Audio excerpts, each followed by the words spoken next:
26 दिनों तक चला अनशन, बिगड़ती तबीयत, अस्पताल में भर्ती और फिर आधी रात सरकार के 2 मंत्री पहुंचे। इसके बाद सोनम वांगचुक ने जूस पीकर अपना अनशन खत्म कर दिया। लेकिन सबसे बड़ा सवाल यही है कि आखिर ऐसा क्या हुआ जो सोनम वांगचुक पहले शिक्षा मंत्री के इस्तीफे की मांग पर अड़े थे, उन्होंने बिना इस्तीफे के अनशन खत्म करने का फैसला कर लिया। क्या सरकार ने उनकी सभी मांगे मान ली है?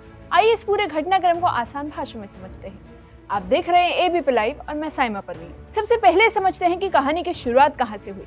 दरअसल सोनम वांगचुक ने 28 जून को नीट पेपर लीक मामले, शिक्षा व्यवस्था में सुधार और दोषियों के खिलाफ सख्त कार्रवाई की मांग को लेकर भूख हड़ताल शुरू की थी।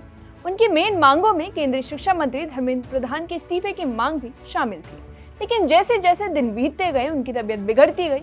हालांकि उन्होंने अपना अनशन जारी रखा और इस आंदोलन को देश भर में समर्थन मिला और सीजेपी का प्रदर्शन भी लगातार तेज होता गया। वहीं 26 दिनों के लंबे अनशन के दौरान सोनम वांगचुक की तबीयत लगातार खराब होती रही। पहले उन्हें दिल्ली के सफदरजंग अस्पताल में भर्ती कराया गया। बाद में उनकी पत्नी गीतांजलि आंगमो ने बेहतर इलाज के लिए अदालत का दरवाजा खटखटाया। दिल्ली हाईकोर्ट ने उनकी सेहत को देखते हुए उन्हें गुरुग्राम के मेदांता अस्पताल में शिफ्ट करने का आदेश दिया और इसी दौरान सरकार और सोनम वांगचुक के बीच बातचीत का सिलसिला शुरू हुआ। मेदांता अस्पताल में केंद्रीय मंत्री जेपी नड्डा और डॉक्टर जितेंद्र सिंह उनसे मिलने पहुंचे। पहली मुलाकात में सरकार ने संसद में नीट, पेपर लीक और शिक्षा सुधार जैसे मुद्दों पर चर्चा कराने का भरोसा दिया। हालांकि उस समय सोनम वांगचुक ने अनशन खत्म नहीं किया। इसके बाद दूसरे दौर की बातचीत शुरू हुई। गुरुवार देर रात एक बार फिर जेपी नड्डा और डॉक्टर जितेंद्र सिंह मेदांता अस्पताल पहुंचे। दोनों नेताओं ने काफी देर तक सोनम वांगचुक से बात की। सरकार की ओर से भरोसा दिलाया गया कि पेपर लीक मामले में दोषियों के खिलाफ सख्त कार्रवाई होगी, संसद में इस मुद्दे पर चर्चा होगी और शिक्षा व्यवस्था में सुधार को गंभीरता से लिया जाएगा। और इसी बातचीत के बाद सोनम वांगचुक ने अपना 26 दिनों का अनशन समाप्त करने का फैसला लिया। वहीं अनशन खत्म करने के बाद सोनम वांगचुक ने सोशल मीडिया पर एक वीडियो जारी किया। उन्होंने बताया कि सिर्फ सरकार ही नहीं बल्कि अलग अलग राजनीतिक दलों के करीब 65 सांसद उनसे मिलने पहुंचे और उन्होंने पत्र लिखकर अनशन खत्म करने की अपील की। साथ ही भरोसा दिलाया गया कि नीट पेपर लीक, शिक्षा सुधार और छात्रों से जुड़े मुद्दे संसद में गंभीरता से उठाए जाएंगे। सोनम वांगचुक ने यह भी बताया कि सरकार की ओर से कुछ अहम आश्वासन दिए गए हैं।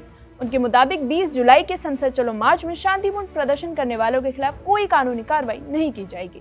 उन्होंने कहा कि सरकार ने यह भी भरोसा दिलाया कि नीट पेपर लीक से प्रभावित परिवारों के लिए उचित कदम उठाए जाएंगे और शिक्षा व्यवस्था में सुधार को लेकर गंभीर चर्चा होगी।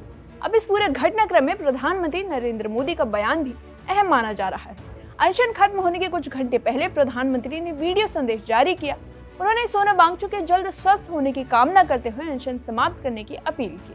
साथ ही उन्होंने कहा कि पेपर लीक के मामलों में फास्ट ट्रैक कोर्ट के जरिए दोषियों को जल्द सजा दिलाने की व्यवस्था की जाएगी और इस संबंध में सख्त कानून लाने की प्रक्रिया आगे बढ़ाई जाएगी। 26 दिनों तक चले इस अनशन का अंत कई राजनीतिक और प्रशासनिक आश्वासन के बाद हुआ। सरकार ने बातचीत, संसद में चर्चा और कानूनी कार्रवाई का भरोसा दिया, जबकि सोनम वांगचुक ने हिंसा से बचने और लोकतांत्रिक प्रक्रिया पर विश्वास जताते हुए अनशन समाप्त कर दिया। अब असली परीक्षा उन वादों की है जिनके आधार पर यह भरोसा लिया गया। आने वाले दिनों में सबकी नजर इस बात पर होगी कि क्या ये आश्वासन जमीन पर खरे उतरते हैं या फिर आंदोलन एक नई रूप में फिर सामने आता है।